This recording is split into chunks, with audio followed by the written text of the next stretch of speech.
ขายเองนะแม่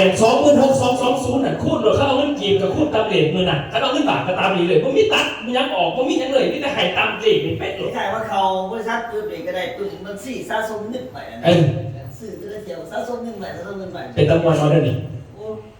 นี่คือสิ่งที่มันจะเกิดขึ้นกับพวกเขาแสดงว่าเวลาเขาไปเปิดโอกาสให้ผู้อื่นเขาเป็นตัวเขาเนี่ยเขาเปิดโอกาสจริงพยาบาลไปเปิดเนาะเขาเป็นพยาบาลเพราะเสื้อหายมาเนาะโอ้ยมันก็อันตรายตัวเขาต้องการให้เขาสมหวังเลยเขาเห็นให้เขาสมหวังหลุดเขาหักเขาอีกบ่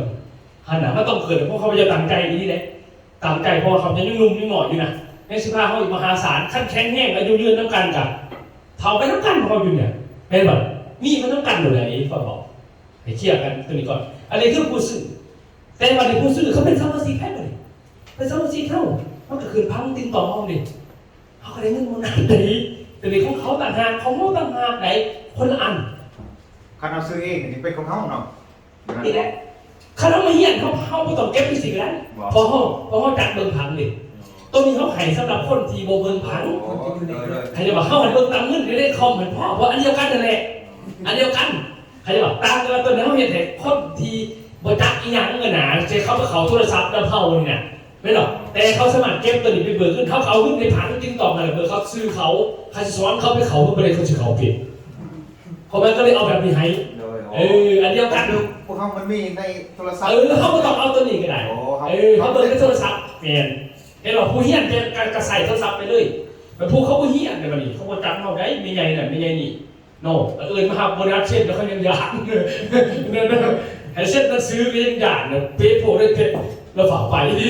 ไม่ใช่พี่นะใครเขามีแบบนี้ได้เขากันได้ใช่ไหมไม่มีละเอกสารแบบนี้เขามาโอนบริษัทเขาก็ให้เงินสดไปเลยเก็บไว้ไม่มันเกิดมาเข้าไปให้เขาผิดหวังให้เขาสมหวังตามผลงานเขาใครอยู่ในคอมยังมันยังมีความคิดว่าไม่จะเป็นจะตัวขอกระดาษไปสินะอันนี้เขาออกแบบว่าเขามีความผมสไลด์ส่งเสริมแบบนั้นในเขาแต่สไลด์ปลายบานเขาไปจะซีได้หลายเห็นหรอเข้าในไม่เยี่ยมแต่ซ้ำนี้ถ้าเกิดเอาไปหาคนไป100 คนยังมา6 คนเอาเห็นหรอเข้าในเข้าใจเขาเป็นไงเขาบอกเข้าใจกันเขากับเด็กก็ห้องนะถ้าเราเป็นลูกค้าเขาเดินมีก็ห้องกระไดไปโอเคว่าคนนี้โอเคอ่านไปถามมาเรื่องนอกเรื่องกับเจ้าเองมีลูกค้านี่คือสมุทรหนึ่งคุยน้ำเราก็ซื้อกาแฟเราก็ซื้อเสียง3 ถุงแต่ว่าคะแนนของเราไม่ได้คุยน้ำวันนี้กาแฟคือเดือนนี้3 ถุงแต่ว่าตามที่เขายืนมากแหละมันมี3 ถุงมีจอกเข้าใจซื้ออย่างมีพรกับมีพรคือเก่าคุยน้ำเราก็ได้ซื้อวันนี้กาแฟเราก็ได้ซื้อปุยเม็ดเราก็ได้ซื้อ2 ซองปุยเม็ดทั้งหมดจากบางที่สำคัญว่าต้นเขียนไห่เข้ามากนะแม่ต้นเขียนไห่เข้ามากปกตินี่ว่าเขาเขียนไห่หมดแต่เขาเขียนอื่นหมดมันก็วีพอดเราสมัครกันเอานั่นด้วยเอาซาด้วยเอาซาแม่นะหลังจากเราสมัครเราก็ซื้อวีพอดอันเซนไอวีพอดเดี๋ยวฟังเดี๋ยวบอกนี่เดี๋ยววีพอดได้250ก็มีนี่ได้นี่เดี๋ยวรวมกันกับกาแฟกับปุยน้ำเลยเรื่องคือเลย250เนี่ยมาเล่นมันที่แย่ไปซะได้มันรวมจังไงจะซื้อย่างละ10 คะแนนซื้อ1,000 เทื่อมันก็รวมเขาจะของเดียวอยู่แล้ว3 ถุง50 คะแนนถือเดี๋ยวปุยน้ำ200 คะแนนถือเดี๋ยวเอาคะแนนก็ที่แย่ไปทำไมปุยเม็ดก็มีเนาะปุยเม็ดเนาะโบเขาบริษัทเขาไปทำบินมาดิมีจับคะแนนปุยเม็ดจริงว่าปกติยังไม่มี250 คะแนนแต่ว่าราคา1,000 บาทไหนเขาซื้อตามไหนราคาแบบเป็นแสนจะมีคะแนนไม่ใช่ราคาแสดงว่าซื้อผ่านวิธีแม่ใช่สิเด้อโอเคราคา6 แสนมันมีคะแนนไม่ต้องซื้อเป็นต้นถ้าซื้อเป็นต้นมันจะมีคะแนนโอเคเขาใจถึงสิเนาะโอเคโอ้ยพี่แห้งเขาตกใจเบิดอยากจะทีมคะแนนคุณใช่ไหมนี่โอเคเขาใจได้นะจบเดี๋ยวเนาะโอเคผ่านไปโอเคนี่นะเขาถามว่ากดสอบค่าทีเลยเขาสิเห็นว่ามันไปไซส์โปรไปไซส์นี่โอเคมันนี่ยังอยากทำอยู่ถามมาสมมติเพราะว่าผ่านมาเนี่ยก็เคยได้ยินอาจารย์ว่าการว่าขยายสมาชิก10 คนเนี่ยถือว่าได้เสือ1 โตแม่คะแนนเนี่ยถือว่าบริเพิ่มคะแนนบ่มีขยายตัวไหนขยายสมาชิกเข้าสมัคร500ดิแม่นวันนี้มันบ่มีคะแนนเลยเพราะว่าเขาสมัครก็บ่มีคะแนนเดียวแต่ แต่ว่าครบ10 คน เป็นเสือหนึ่งโตนั่นแหละเสือหนึ่งโต ได้แล้วว่าเสือได้แล้วจน11 คนเลยนี่ เดี๋ยวจดมาจะจดซื้อมาจะมาภายรหัสอันไหนพอไปสร้างสื่อตรวจสอบอีกที่หนึ่งมาเขาสมัครขาลอยมาบอกเขาชิคเก็ตเนี่ยแต่ครบ10ปึ๊บเขาไม่ได้มาหักเสือตำแหน่งที่เขามีอยู่ที่เขาหอดตำแหน่งไหนครับเขาต้องซื้อเสือตำแหน่งนั้นปกติเขาต้องซื้อหรือเปล่าเขาก็ต้องซื้อตอนนั้นเขาขายออฟฟิศนี่ง่ายกว่านั้น เอาเสียไปเสียยังไง บอสมีจะคะแนนแต่เขาไอ้ที่หน่อยจะคะแนนส่วนตัว จากในบนท่านเนี่ยนะบอกคนเบิ่งอยู่นี่มันมีกระติดขัดในโทรศัพท์ โอ้คะแนนจะคล้องเพื่อนจัดบอก ในบ่อนของเจ้าซื้อคุยน้ำสุนีจะขึ้นลงจังยังนะ เบิ่งก่อนตัวขั้นซื้อว่าตัวคอยมาทันลงอยู่แล้วเพราะว่ามันมาทันหอดนั่นดิ ส่วนก่อนของท่านซื้อคุยน้ำนะฮะ เบิ่งตามนี้เลยคะแนนรหัสเท่าไหร่ 50653เบิ่งตัวนี้ใส่เบิ่ง50653โอ้53ถูกแล้ว 700 จังไรเนี่ย แม่ มันปั่น ลงเร็วแสดงว่าเขาเป็น VIP ไม่ได้ว่าถาหับเสือสีแดงไปเลยมันต้องซื้อเสือสีแดงจบ ทางซ้ายก็400นะ แม่ วันนี้คุยกับท่านลงเนี่ยคุยเนี่ยคะแนนคุยเนี่ยท่านลง ตัวนี้ไปบอกกันเพราะว่าตอนเขาต้องเขียนเขาบัญชีเขาดิโอเคผ่านเนาะโอเคถามมาใครถาม พวกเพชรเองจะพูดคะแนน อย่าพูดจะคล้องบอกรหัสจะคล้องมา บอก รหัสเท่าไหร่บอกมาถ้าบอกรหัสมาทักปุ๊บ 55 749 นะฮะ749นี่แล้ว เพชร 100ก่อนนี่มี100 ซ้ายก็100นะทางซ้าย ตัวนี้มันมาขานี้นี่มันมาจากนี่นี่มันต้องบุกเพชรนะครับที่2หลอดมันมี3แต่ว่าเพิ่นเป็นตำแหน่งมันมี2รหัสรหัสตัวนี้2หลอดรหัสตัวนี้1หลอดเป็น3หลอดแต่ว่าเติมตัวนี้ก่อนอันนึงก่อนบ่ให้ไปแยกรายจังซี่น่ะเติมมีใช้ตัวนี้ก่อนให้มันได้ครบ500หรือพันให้เป็นพันบ่เลยตัวนี้เก็บใช้ตัวนี้ วิธีใดสิเก็บมันได้เป็นพัน ชื่อใช่ ไอ้ตัวนี้มันเรื่องเดียวกันนะบ่มีอื่นแต่ว่าซื้อใช้เขาสิไปเอาคนอื่นซื้อเขาบ่เป็นสมาชิกซื้อแล้วแต่เฮาตัวนั้นเขาบ่จักตัวนั้นแต่ตัวเขาต้องซื้อใช้อย่างเดียว เขา บ่มี ขาย อื่น ขายเขาสื่อเขาเขาเอามาสั่งเขา เท่านั้นเดี๋ยวเขาจะซื้อเองเขาไปขายก็แล้วแต่ซื้อครบพันเขาจะไปขายก็แล้วแต่เฮาแต่ส่วนเขาเป็นสัตว์และทีมงานซื้อเดี๋ยวเขาไปลงมือที่เขาไปขายออกกับบัดอะไรของ อันนี้นั่งอยู่นี่ผมเคยสื่อคุยไปขายเถื่อผมเคยแบบว่าลงทุนเถื่อเลย มีแต่ลงมือ ขาย ที่ ห ห ย ย อ อ ด ด แล้วปุ๊บมีหยอดหาตัวที่ต้นเขาสื่อปุ๊บก็เอาไปส่งเขาเนี่ย เพราะว่าไปส่วนเป็นเขาไปเปิดตลาดเขาไปเอาซ่อมสีปิด เขาไปเอาสมุนสี เพราะว่าขั้น S1 มันมี S1 มี S1 S2 ขั้น S1 เนี่ยเขาเอาซ่อมสีเขาจะเปิดเทรนยอดขายอย่างเดียวเห็นบอกส่วนที่เขาลงเลยว่าลงเพราะว่าจะเป็นอาจารย์นั่นลงเลยแต่เขาเอาซ่อมสีเลยเนี่ยเขาเอาของเขาไปขายเขาจะสีสันเห็นไหมคัดซ่อมสีคือตัวประธานลงนี่เพราะเขาเป็นเสือซื้อหมวกนี่คือว่าขั้นประธานลงเขาซ่อมสีขั้นบางคนที่ลงเขาจะบอกซ่อมสีนะต่างกันในสันแต่เขาจะสีก่อนเห็นหรอโอเคจบก่อนจบเนาะ ยก มีถามบอกไอ้โบเพนถามมีบอกเข้าใจแล้วเนาะเครียดเลยเป็นขอเนี่ยนี่แหละคุ้มเลยสักเดือนคุ้มเลยเขาถามสิจะได้สู้กันมีจะถามหรอเข้าใจเนาะโอเค ซื้อคะแนนอัปเดตคะแนนมัน โอเคไม่ได้ตามนั้นเลยของมันจะหาวิธีแล้วซื้อไปชุดไปเที่ยวครับชุดบอกก่อนมันคุ้มแล้วมันตะแมงขึ้นเลยของมันหาวิธีขายเดี๋ยวเขามีวิธีระบายซอยไม่ยากหรอกมันมีกระบวนการทั้งนั้นโอเคผ่านไปที่เขาจังราคาเนี่ยถ้าเป็นจังไรเนาะวันนี้เนาะอันนี้ขอที่หนึ่งขอต่อมากกว่านี้เนาะก็คือขอบอกเรื่องของการเงินเดือนนะตรงเงินเดือนนี่ว่าฟังเนาะสังคมคือตำแหน่งหาเรื่องบาทดีนะถ้าเขาอยากเป็นระบบเงินเดือนเขาสมัครซื้อระบบเงินเดือนได้เนาะเงินเดือนนี่มันจะเป็นส่วนๆไม่เขาใจสีก่อนเงินเดือนนี่คือปกติแต่เขาซื้อในโครงการหาเงินเก่าเขาใช้เงินเดือนอยู่แล้วเดือนหนึ่ง2,950คันหลอกแต่เงิน704มันก็2 บาทปลายต่อเดือนแต่ทั้งหมดอยู่10 เดือนหาเงินเก่าซื้อในเงินเดือนตัวนี้สนั่นโปรโมชั่นปิดที่26นี้เขาบ่มีแต่ว่าได้เงินเดือนแบบนี้มีแถมเสือกระล่ม1 โตแถมโม่2นี่แบบนี้โม่เลยราคา1 2ตัวของเขาไปแบบ2,500เนาะมันก็จะมีแบบ 3,000เนี่ยมีผู้ชายเขามีเขาแบบนี้ มีเสือกระโหลกหนึ่งตัวมีอันนี้สองอันแล้วก็มีตัวหายไปเที่ยวลองเมื่อฟรีอีก1ทีนะ โอ้ผมเนาะ กี่หน่อยดิ ในเดือนซ้อมเก่าหา แต่ว่าตัวนี้ ปี26ก็เดือนคณะพอเขาก็ลงกันเป็นท่าน 10 เดือนกับเศร้ากว่าบาทนั่นเอง เออ เดือนสิ เมียถามมาตัวนี้ ของการร้อยเท่าไหร่ มีปุ๋ยน้ำมีสบู่ เงินเดือนน้ำบ่ อ่า จุดนั้นดิ้น อันนี้ไม่เป็นของเขาเนี่ยของ ของ เป็ กาน ร ของ เงิน เขา เดือน ตอนนี้มีเงินเดือนสมาชิกทุกคนได้เงินเดือนตัวนี้เขาลงเฮ็ดสัญญามือใดเนาะเมียนหลังจากนั้นเดือนต่อไปมือวันที่เขาลงสัญญาเพิ่มกับโอนเงินเขาได้เงินเดือนเนาะพอได้อยู่ในกลุ่มก็เห็นดอกเขามีกลุ่มเงินเดือนทหารที่ เขามีตังค์หา เขามีก เขา ลุ่มทหารเขาโอนเรื่องของเงินเดือนไปเนี่ยเนี่ยก็จะมีกลุ่มเงินเดือนทหารในโครงการปีหนักเนี่ย เพราะยังมากเงินสดเดือน ว่าปุยน้ำนี่เงินเดือนเนาะ เมนโครงการเป็นโครงการเนี่ย เป็นปุยแม็กบ่มีบ่ บ่มี โฆษณาปุยน้ำเฉพาะเนาะ โครงการปุ้ยหนักเนี่ยมันจะมาโฆษณามันจะว่าจะเอาโครงการหาเงินเก่าปุ้ยหนักไปแล้วก็จะเขียนในใบสมัครโครงการกับกระดาษเงินเดือนต่าง 40 ปลายล้าน นั่นคิดเอา หาเงินเก่าพูดแล้วตามเด็กมันแล้วบัดนี้เท่ากับได้เงินเดือนจะดี10 เดือนผ่อนเงินเงินคล้องเอาไปขายไม่ได้ไม่ลงใหม่เลยคนหนึ่งสมัครลงไปเรื่อยๆโบจำกัดโครงการวันนี้สมมุติอยู่ในโครงการคุยน้ำนี่แต่ว่าสมาชิกบุคคลว่าท่านใดเขาแนะนำเขาซื้อ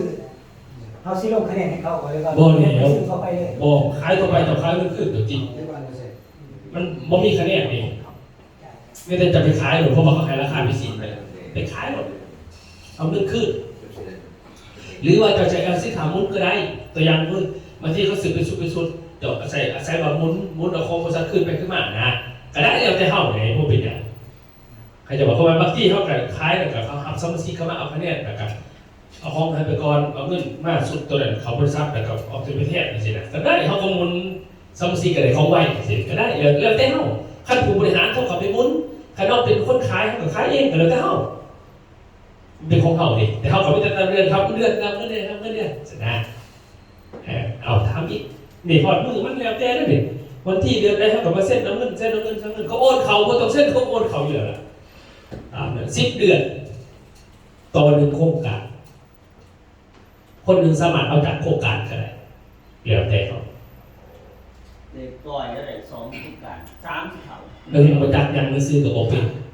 ขายเก่งขนาดก็กำไรกันหลายๆทุกเดือนหน่วยเฉพาะเดือนมันตัว40โล60ล้าน3พอ3 3โครงการกับ60 ล้าน 3หนึ่งว่ามันจะนี่เราจะเอาไงมัน2มัน3นี่แหละ อันนี้มันเป็นประโยชน์สำหรับเขาเองแหละบริษัทใดเป็นบริษัทใดคนอยู่ในห้อง10 เดือนบริษัทใดนะเพราะเขาเห็นเอาคนในคอนโดมิเนียมเป็นพีนึงสงหามาสมาคมมาเนี่ยเขาเอาของเพื่อให้สะดวกผมบางคนกับเขาบอกเก่งบางคนกับบางคนเขาจะมาเห็นธุรกิจเขาแต่ว่าเขาอยากมีเงินเดือนเกิดเสนอคล้องกับให้ลูกไปร้านค้าสิมันก็ขายได้สินะนะเขาก็ได้เงินเดือนก็เลือกเองแต่บางคนเป็นสิปีกิ่งบอกว่าลงพื้นที่ใช่ไหมวะนะเดี๋ยวแต่เขาสิเห็นแบบใดเนาะมีท่านถามบอกตัวนี้ มันจะเป็นยังไง บ่มี เปิดโครงการอยู่บ่ คอยที่เราเอามาได้เอามาได้แล้วหมดเลย มันบอกท่านมีเงินไปไอ้ตัวท่านไปขายกะทิออกตัว ไม่ได้เสียดีแจกเขาผมเห็นหรอกถ้าเขาเอาเลยเดี๋ยวจะเขาเสียได้หรอ ได้มุ่ง2หัวเนาะ แต่ว่าเขาที่สมบูร สมมติว่าเงินไม่ได้นะโอนเงินอะไรบอก บอกให้เขาจะสมบูรณ์ไหมเปิดเกินสมบูรณ์ไหม ทำไมนั่นท่านเนาะ ก็จะมาขายของสมบูรณ์ ท่านเนาะ ข้อไม้ขั้นกาย26กับเป็นไหนที่เดือน ได้ถึง1 เดือน บ่ได้เกี่ยวพี่บ่ได้มุ่งบ่ได้ของแถมยังบ่ได้ ก็ไม่ ไปจ่ายก้อนที่16เนาะ นี่แหละผม มือ มือไหนไหมมือไปสหา จับผมพอดีกันจับ มันจ่ายมันจ่ายไหนก็ได้ สมบูรณ์ ก็ได้ ได้กัน เพราะตอนนี้เขามีเท่าไหร่เอาสีฉันบอกมันคือเพราะเขาจะสีเขียวไงแหละ ตอนนี้กูมีทาง ฉันก็มีที่นี่แต่ผมจะซื้อไว้นั่งกันเขาไปเขาจองโปรโมชั่นเขาเลยถ้าจองโปรโมชั่นก็ต้องมีเงินในเขาตัวของแถมมันแหละเขาสีเขียวเขาของแถมไหมตัวว่าเขาสื่อเงินยังได้ก็ได้เขาเป็นยังแต่ของแถมดีนะเขาไปเขาจะขายแต่ของแถม แต่ว่าเขาบอกให้เกิน26อย่างมันมีเท่าใดสินะ10 ล้านมีบ่ที่สิสมมุติว่านะ10 ล้านมีบ่คันมีบ่เขาสิเคลียร์ทางนั้นจังไดหรือว่าเขาบ่สามารถวิธีเราบ่หลายคนนี่เข้าใจป่ะมันบ่หลายคนบ่สามารถวิธีให้เพราะว่าเงินพวกนี้มันเขาส่งไปไทยเด้เพราะประเทศไทยเขาอนุมัติให้เขาเป็น เอาคนกันที่คนละ2 ล้าน2 ล้าน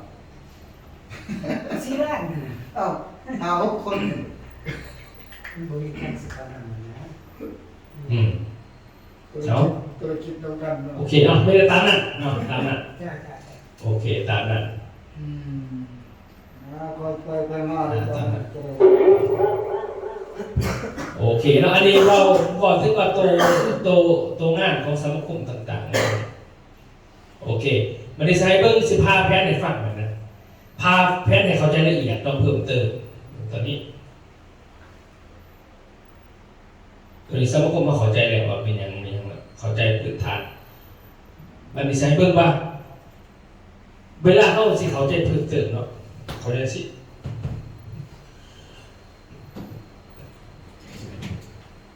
ตั้ง พอเบิ่งเนาะแผนการตลาดของพลาสโกเขานี่เขามีรายได้แค่ทั้งหมดอยู่42 ทางเห็นป่ะมันจะประมาณนั้นไหนบนตรงมุกของประมาณคือพยายามแบ่งสมองออกมาเป็นแบบนี้เด้อจะเอาหลายขอเดี๋ยวเขาบ่จือแล้วเขาจะไปจือผสมกันเลยเขาบ่ได้จือได้ฐานเสียผสมกันเลยเขาบ่จือเขาต้องแบ่งแบบนี้มันจะมีได้42 ทาง2 ทางคือ1มันแล้วแหละแต่ระบบสมาคม P1 2 5เห็นป่ะคือเวลาเขาลงไปครับสมาชิกสมาคมจ่ายเงินรายวันอันนั้นคือจากข้อที่1เด้อจากข้อที่1คือ P1 ส่วนตัวที่2เป็นจากเครือข่าย MLM ก็คือตัวเปิดพังติ๊กต่อให้เบิ่งบางทีดิตัวคะแนนขึ้นมาเท่านั้นคืออันนั้นคือข้อที่2บ่เป็นเงินอันเดียวกันนะตัวเขาลงไปครับส่วนมาสมัครค่าบาทค่าไป50 บาทแล้วก็ตามที่เขาลงไปหมู่บ้านนี่ทั้งหมดเป็นข้อ1หลังจากนั้นมีคะแนนบ่บัดนี้พี่วีมันลงบ่สื่อปุ๋ยบ่สื่อยังบ่เวลาเขาเขียนบินพยายามให้เวลาเขาจะไปพยายามดีเทลชื่อยังก็ตามพยายามไปเคลียร์เขาจะจบถ้าจบปุ๊บก็มามันเท่าไหร่คะแนนตามเขาเคลียร์แต่ว่ามีตื่นเข้าบ่อยากติก็หมายเติมไปคุยกันเองว่าเขามาลงบ่ศาสนาเขามาเฮาบ่ฮู้ในห้องแต่ว่าทับบ้านเขาได้จบตรงนั้นต่างกันได้เขาจะสิเมื่อว่าคะแนนนี้ปุ๊บแล้วบัดนี้เขามาลงจบ2ให้ทันเป็นตัวคะแนนปิ้งปองเขารหัสเลยที่เขาบอกเมื่อกี้นี่ข้อนี้ตัวนี้เป็นเดือนนี่เดี๋ยวเขาต้องออกอีกไว้เดียวกันเขาต้องทำมันเก่าเป็นของเขาแล้วเงินเดือนของเองเขาสื่อออกขึ้นใช้การสื่อเขาประกาศในบริษัทเขาจัดแต่ว่าเป็นโครงการเดียวบางคนออกเงินเดือนสื่อสินะ10 คนออกใช้กันเอาคนละเดือนสมมติว่าเนาะ10 คนเขาจะมาไพ่ไม่เห็นสัญญาเขาก่อเห็นสัญญาเขาโอนเงินให้ผู้นั้นเขาไม่ได้โอนให้เก่ามึง20,000หรือเขาไม่ได้จ้างมึงเก่าเลยเข้าไปมันจะบอกกันเองไงมันเป็นเรื่องของบริษัทเขาใจเข้าไปป่ะ เข้าใจ แบบเขาไปเปิดบัญชีธนาคารเนี่ยเขาจะเปิดผู้เดียวสินะมันเงินโอนเข่ามันจะไปบอกกันทุกวันเรื่องของเขาเลยแบบมันจะอะไรเงินกับคนจะไปพันกันมันมาโถบริษัทเขาโอนให้เขาโอนให้เจ้าผู้ได้สัญญาไม่มีเจ้าเสร็จเนี่ยเนาะเข้ามามันโอนให้เจ้ามันผู้ได้สัญญามาถามบริษัทนี่ไปในกฎหมายข่อยเกี่ยวกับผู้สัญญาบริษัทกับผู้ที่จะบอกกันเองเข้าใจที่สันซะมันมีเรื่อยๆแต่มันไปถามบริษัทเขาประจานจักก็โอนเงินเดือนคนละเดียวแต่บริษัทมีนั้นมันจะไปร่วมกันนะโอเคเนาะตอนนี้เป็นเงินเดือนได้โดดตั้งนะข้อที่3เป็น SLM SLM นี่คือตั้งที่ลงขายของถ้าเป็นนักขายมีกำไรปานกันหรือผู้ที่2แบบที่2คือเฮี้ยนหูมันสูงเพราะเป็นผู้บริหารบริษัทก็สิมีงบไปบริหารท่องเที่ยวถ้าเขาสมัครบริหารท่องเที่ยวได้เขาใส่เท่าไหร่1 บาทต่อ225,000 บาท1 บาทมีเงินอะไรอีกไหนในสีเขียวเขาไปขอเด้อขอ1เมื่อกี้เขาขอใจเราเมื่อกี้เนาะขอ1เอา4ขอจริงเนาะว่ารายได้บริษัทไทย2 ท่าแต่ละ2นี่เงินต่างกันโมเมนต์อันเดียวกันเอาตัวที่1ก่อนเป็นตัวที่1นี่จากสมาคม P1 2 5สามคนพิจารณาคือเวลาเขาลงจัด S2 Center ได้ยังไงเพื่อให้ได้ยังไงถามมาเด้อข้อที่1หักค่าขยาย 30% นะครับหมายความว่าข้อที่1 เวลาเฮาสมัคร500 บาทเฮาขยายมาปุ๊บเฮาได้150 บาทเด้30% ของ500 บาทอันนี้เฮาเข้าใจแล้วจ้ะเนาะจ่ายเป็นมื้อเดี๋ยวลงไปข้อที่1เนี่ยข้อที่2ก็คือตัวนี้แม่นสะสมคะแนนตัวนี้ที่เขาบอกเมื่อกี้ตัวเขาเช็คปึกเลย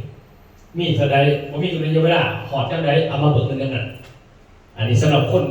เป็นสมาชิกสมาคม3แม่นลิขสิทธิ์ 100% ของคะแนนตัวนี้เป็นหอบคะแนนมากว่าลงในพักอีเมลมาได้มีเท่าใดก็ได้คะแนนเท่านั้นตัวนี้คือกันข้อที่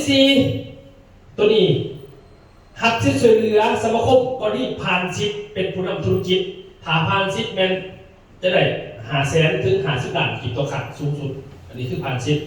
ถ้าก็นี่บ่ผ่านสิทธิ์บัดนี้แม่นจะเอาคะแนน CV มาคูณ100 เท่าถึง 3,000 เท่า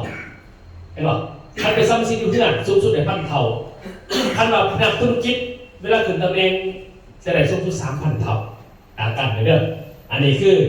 ข้อนี้และข้อที่6แม่นคะแนน CV ถ้าเฮาบ่เอามาเปลี่ยนเป็นสมาคมบ่เปลี่ยนเป็นสมาคมเลยนะสามารถเอาไปเลขท่องเที่ยวฟรีตลอดชีวิตเลยแบบนี้นี่แบบนี้ใครว่าคนว่ามาเลขสมาคมเลยนะเขาเก็บไปเลยเมื่อประคม 2,000 ซีรีส์เลขเที่ยวอุบลฟรี1 ที่นั่น 2,000 จบเร็วบตัดถิ่นตัวนี้บวกต่ออีก2,000ได้จบเท่าไหร่ 4,000 ไปเที่ยวอีกส่วนพอ 4,000 ปุ๊บไปเที่ยวเนี่ยบตัดถิ่นไปเลยบวกกันไป10,000ก็ไปเที่ยวทะเลปัญญาฟรีคะแนน CV มันสามารถเอามาเลขเที่ยวฟรีตลอดชีวิตถ้าเฮาบ่เอามาเลขสมาคมเข้าใจป่ะคะแนนสมาคมปุ๊บมันจะตัดเป็นเงินสมาคมแล้วตัวนั้นมันบริษัทก็ออกไปเขาก็เหลือไม่แต่ถ้ามาเข้าบริษัทสมาคมเขาไปเที่ยวพวกนี้ไม่นักธุรกิจเขาซื้อโปรเอาตัวนี้สมาคมเขาเสียธุรกิจอะไรเงิน4,000ก็เก็บโชคเอาไว้นะเขาเสียธุรกิจเงิน4,000เป็นที่พวกนั้นอยู่เพื่อนอยู่แล้วมาเลยเป็นพวกมันนะเข้าใจป่ะแต่พอนักธุรกิจเขาจะเอาคะแนน CV มาเลขเที่ยวปั๊บเขาจะบอกเอาไปเหล็กสมาคมส่วนไหนนะเพราะว่าเขาผ่านซีดี4,000เขาผ่านนะเขาได้เป็นมือคุณสินะเห็นบอกตัวนี้คือกรณีเอาเมียถามเขาดีอย่างไรถาม บ่เข้าใจตัวว่าบ่เลขสมาคมและความหมายว่าบ่เลขสมาคม อันนี้ก็ แต่ว่าบ่เข้าใจว่าตัวความหมายว่าบ่เลขสมาคมนะตัวคะแนนซีรีส์บ่เลขสมาคม ขั้นบางก็อยากเลขสมาคมเอาคะแนนนะ ที่ ประมาณ เราบ่อยากเลขบ่อยากเลขความหมายบ่อยากเลข เอากรณีว่าข่อยเฮ็ดธุรกิจดิข่อยเฮ็ดธุรกิจนะคะแนนชีวิตก็ได้ขอลูกแต่งงานใช้ชีวิตปกตินี่ เอาตรงนั้น เขาบอกเอานะคนที่เก็บไปเที่ยวอย่างเดียวเขาบอกโตกรณีแต่งงานคนลูกใช้ชีวิตเนี่ยข่อยสิเฮ็ดธุรกิจนะข่อยใช้เงินข่อยได้4,000เป็นหมื่นข่อยจะเจ็บซ่องบ่ซั้นเจ็บซ่องข่อยอยู่แล้วเนี่ยบ่ต้องเอา CV มาแลกข่อยเอา CV ให้ไปเที่ยวอันนี้คือคู่แบบธุรกิจ แต่ว่าไปเที่ยวเนี่ยยังได้เงินคือเก่าอ่ะ เงินตัวไหนเนาะ เงินโตคาซีดีไม่ว่า มันไปเที่ยวไปเลยนี่ โอ้ มันไปเที่ยวไปเลยมันก็บ่เป็นเงินแล้วมันเที่ยวเขาเลยเที่ยว มันตาเป็นบริลบ บ่ได้ลบมันบวกกันเลย บวกบริลบเลย เขาหมายถึงว่าวันนี้โตซีบีนี่ไปเที่ยวมื้อวันนี้ปึ๊บบัดไปฮอดนี่ปึ๊บเพิ่นว่าเฮาไปเที่ยวแต่ซีบีเพิ่นว่าอยากเอาไปแลกสมาคมจังซี่บ่คะแนนสมาคมมันก็มีขึ้นอีกแต่ว่ามันตัดออกไปคือแหละเป็นเงินคันเฮาแลกไปเที่ยวเลยมันก็บ่ได้ตัดแล้วมันก็ให้เที่ยวฟรีไปเลยนึง มันก็ปะเลยไล่ขึ้น จังซั่นนะ เที่ยวจีนเที่ยวโป้ มันไปเลยจังซั่นนะจังซั่นบ่ได้ก็หมายสมัครเลขได้ เขาจะทำตื่นอย่างนี้พูดว่าเขาสิซื้อปุ๋ยนี่3 ต้นเนาะวันนี้เขาสิได้คะแนนตัวได้ราคามันตัวได้วันนี้เขาสิเที่ยวมันคืออย่างว่าคืออย่างนี้ไปกับภรรยานำได้บ่นะ มันเดี๋ยวจะเข้าในจักที่ดังแล้วเขาได้ที่ดังเดียวเขาไปผู้เดียว ผู้เดียว มันเข้าที่ดังเดียว คิดข้อมันน่ะ เข้ามานะมันได้ที่ดังเดียวเขาจะไปที่ใดเขาไปผู้เดียวเปิดนะเข้ามาถ้าเราจะเอา2ภรรยาเราต้องซื้อ2ที่นั่นอันนี้ คือ 12ที่นั่น อ่านไปสิว่าเขา ลุกเลยไปคนเดียว เขาตอบด้วย ต้องซื้อมันกอกๆเอาเลย เอาชื่อเขาบริษัทเขาบริวารเดียวสันติเขาวางแต่ว่าตัวชื่อมาแต่มันมี1ที่ดังให้จับมีแต่1ที่ดังเกิดได้เขาตัวมีผู้ใดผู้หนึ่งไปนะฮะคือแบบมันมีหายนะฮะตัวอย่างคือเขาที่ไปนะตัวนี้นี่3 ตัวนี่เนาะ3 ตัวเด่น1ที่นั่นมี700คะแนน PV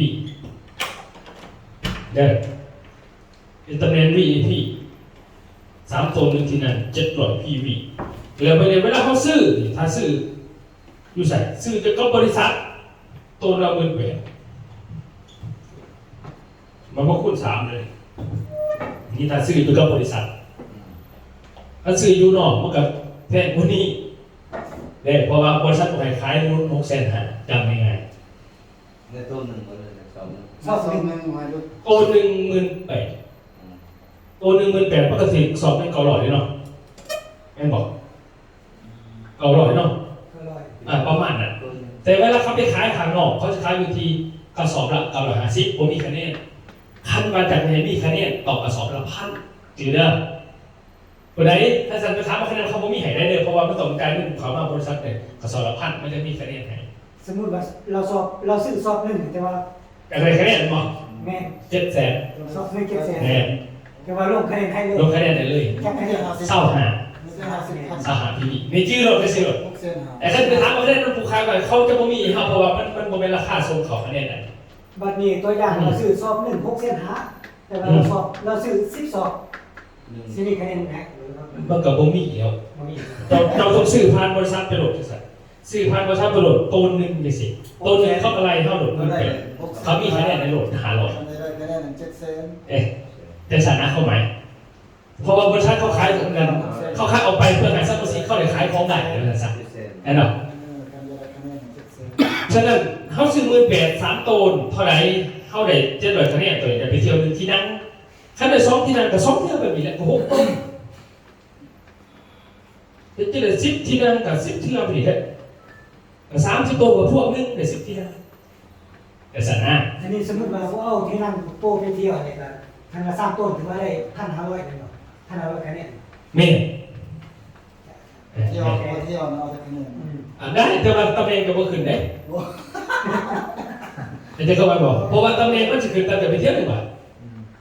ตอนในใบตรงมี เมน มีสมมติต้องเล่นอยู่บ้านอยู่กวนเบิ่งตามตัวนั้น เมนเบิ่งตามตัวนั้น แม่นแม่น ถ้าเจ้าขึ้นตำแหน่งมันจะขึ้นไปตามตำแหน่งเจ้าถ้าสั่งจะใช้สมาคมแต่สมาเอาคะแนนอสโอเซโบนัสมันจะบ่มีให้เฮา ตำแหน่ง เขาใจก่อนเถอะเด้อ คือเพิ่นอธิบายเป็น แล้วมีที่หนึงคือตัวนี้คือใครเฮาขึ้นตำแหน่งวิทย์มันทุกอันก่อนแล้วแต่เอาแต่คะแนนก็ได้เอาสิซะมันง่ายสันดีก่อนนะเฮ็ดเอาตำแหน่งของก่อน กันได้จุดนั้น จะสนะประมาณนั้น ทำอะไรไปเที่ยวทำอะไรตำแหน่งนี้ เมน มีแต่ว่าเฮ็ดพาสปอร์ตกันแล้ว เพราะว่าเป้าหมายของบริษัทเป็นยังคือแห่เที่ยวเขาบอกเพราะว่านโยบายบริษัทเป็นบริษัทสองมีงานมีเข้าไปตามแผนอย่างเดียว แล้วก็เขาเห็นนักท่องเที่ยวอย่างนี้ก็จนว่าเวลาจะเป็นผู้นำบริษัทเดี๋ยวเขาจะให้เจ้ามาซอยบริษัทแต่เขาต้องสามารถพาเขาไปไหนเดินขึ้นไปตั้ง4-5 เทื่อเจ้าสิพาเขาไปไหนดิทีมงานเขามาเขาก็ไม่ยอมจะเที่ยวตัวเขาจึงมามันเท่ากับบอกเขาบอกว่าโบไปแสดงว่าบริษัทเขาบริษัทเดี๋ยวเขาเป็นลูกค้าได้ระบบสิ่งไหนเขาบริษัทสามารถเป็นผู้นำเพราะจะบริมาเห็นก็บริษัทเป็นผู้แบบเลยบริษัทว่ามีงานมีเงินมีเที่ยวเด้อบ่มาจะไปขายอย่างเดียวแต่ซ้ำแกก็ประเด็นถึงไทยปักซองที่บริษัทไล่ออกกี่ทีไล่ออกก็ได้เขาบอกเอาไหนเป็นไหนเป็นลูกค้าอยู่บ้านบ่หายมาเป็นบริหารพอจะบริเขื่อนทั้งบริษัทก็สอนอยากให้เจ้าเฮ็ดแทนบริษัทนะความหมายเขาใจศีรษะนั่นแหละเขาจะให้ ให้จริงก็อย่าไปเที่ยวอัน แม่ นี้ บริษัทเนี่ยให้เจ้ามาซอยเวียกบริษัทบริษัทสารแล้วให้เจ้าเป็นไงเขาก็จะแยกวงให้เจ้า ตัวนั้นมันไปชีวิต เดี๋ยวจะฟังต่อไปจะฟังพอจบเดี๋ยวจะอยากเที่ยวอันนี้บอกให้ฟังสั้นๆเมื่อกี้ก่อนมีสรุปนี่จะน้อยจากการเวลาจะเป็นผู้บริหารเนี่ยข้าเจ้าเป็นอย่างเขาฝึกจะไปเที่ยวหาข้างคอนและให้เจ้าเป็นผู้นำบัตรเพราะว่าเวลาเจ้านำบัตรเองแหละอะไรคนเขาให้เงินเจ้าอีกนี่ขายปูราคาบริษัทแต่บริษัทให้เจ้า1 บาทต่อ200,000 บาทค่าดูแลจะเอามาหรือว่าจะบ่ไป ไปแล้ว เฮ้ เอาแล้ว เจ้าดูแลถึง1 บาทเขาให้เจ้า200,000 บาทในค่าดูแลคน ยังว่าแล้วให้ไปนำกันกับเมีย แต่วันไหน เป็นบอกไปยังไปแล้วไม่อยากไปได้แต่ว่าผมซื้อ2 ซุปนี้มันถึงเขาซื้อพี่นะก็คือกับบริษัทเนี่ย คือ6ต้นแล้ว 6 ต้นเขาเลย 6ต้นสองที่นั่น เมนเขาจะ3 คนกับ9 ต้นมันไม่ได้มียังไม่ใช่ให้ไปอยู่แล้วเขาจะมาตามนี่สุดเป็นอย่างนี้ บัดนี้ลุงบอกมัน เออ ซื้อต้นหนึ่งอยู่หักซื้อน้ำกันจะว่าเขานั้นก็ซื้อ บอก ไป เขา มันเขา เขา คว เล ร ย เพราะนั้น ว่าท่านสั่งการเรื่องซีซ่านี่3 ต้น60 กระสอบไม่บอก60 บอก60 คนซื้อคนละกระสอบที่ให้ไปก็60ที่เลย กันแล้วก็คือลุงใจ ไม่บอกเขาไม่เฮ้ยแล้วถ้าสั่งต่อก็จะเป็นกันอีกสอบ1 2 คนหน่อย3 คนก่อนเฮ้ยซื้อใช้กันเลยหรอเฮ้ย เอาลงคือตามแบบแม่พวกเขาไปจะเอาด้วยที่ไหนอันนั้นฉะนั้นให้เขาใจว่าเขามีให้ว่า3 ตน1 ที่นั่นท่านจะได้2 ที่นั่นกับ16 ตนจะได้3 กับ 9จะได้4 กับ 12เท่านั้นแล้วไม่ยังไงจะได้5 กับ 15พอดีพอดีรถ10 ล้อนึงพอดี นับแล้วคนในเรือนจะคดเลยมันพอนับเลย แต่ของมามันจะคล้ายออกไปกันแต่ต้องสลับแผนกันโอเคที่เราขอนี้เนาะชัดเจนป่ะนี่ต่อไปวันนี้ขอเจ็ดด้วยค่ะสิเขาจะตัวนี้มันนี่ขอนี่เด้อขอซ้ำมาโคกนี่ต้นนี่ทุกท่านยังบ่ทำเด็กขึ้นมากแบบนี่แหละพี่ยังท่านจะไปเที่ยวก่อนขั้นไปเที่ยวนี่มากนี่เจ้าขึ้นตำแหน่งไปเที่ยวจะได้เฮี้ยนเอาใบยังยืนจากบริษัทเนี่ยเจ้าจะได้ขึ้นแบบนี้ถ้าจะเป็นตำแหน่งซุปเปอร์ VIP เสื้อสีบัวเขียวดำนี่แต่ขั้นเจ้าได้ผ่านตำแหน่งไขมันเนาะเจ้านี้ไปยังยืนจบ BP เป็นทิ้งมากหมายว่าเวลาประชุมเกิดขึ้นอยู่ข้างลงพื้นที่กับเพื่อนเจ้าเกิดคะแนนขึ้นเท่าใดที่เจ้าได้นำมาเจ้าได้ตั้งหาอีก20%เป็นดีเด้ถ้าเขาขึ้นตำแหน่งกรุ๊ปลีดเดอร์นี่ได้35%กรุ๊ปลีดเดอร์คือดีเบอร์เกอร์ผมว่าหนังเนี่ยเสื้อดำแขกแดงเลยว่าหนังกลุ่มมาเลยถ้าเป็นตำแหน่งทีมลีดเดอร์เสื้อขาวแขกม่วงจะได้45%ถ้าจะเป็นตำแหน่งซูเปอร์ไวเซอร์จะได้50%อันนี้คือจะมีเงินให้เจ้าต่างหากเมื่อจะเป็นตำแหน่งเสือพวกนั้นแล้วก็มีใบยังยื่นก็คือยังยื่นจากพิเมติเขาจะมีซ้อนพิเศษที่ว่าซ้อนมากินเขาไปเรียนเขาหาอาหารไปนอนห้องแฮมแล้วก็กลับเมื่อหาเงินหาเสียจบใบจะมีใบยื่นให้หลังจากจะสมัครตัวอย่างคือจะเป็นตำแหน่งนี่ก็คูดได้20%เขาเป็นตำแหน่งนี่ได้35มันมีเงินตัวไหนต่างหากฉะนั้นจะเป็นตำแหน่งตัวนี้นอกจากคืนเสื้อหับบัตรสมองสันพอจะต้องไปเที่ยวตัวนี้ไปเที่ยวคัน2 คันอันนี้เที่ยว3 คันเที่ยว4 คันเที่ยว5 คันอันนี้คันบอกไปเที่ยว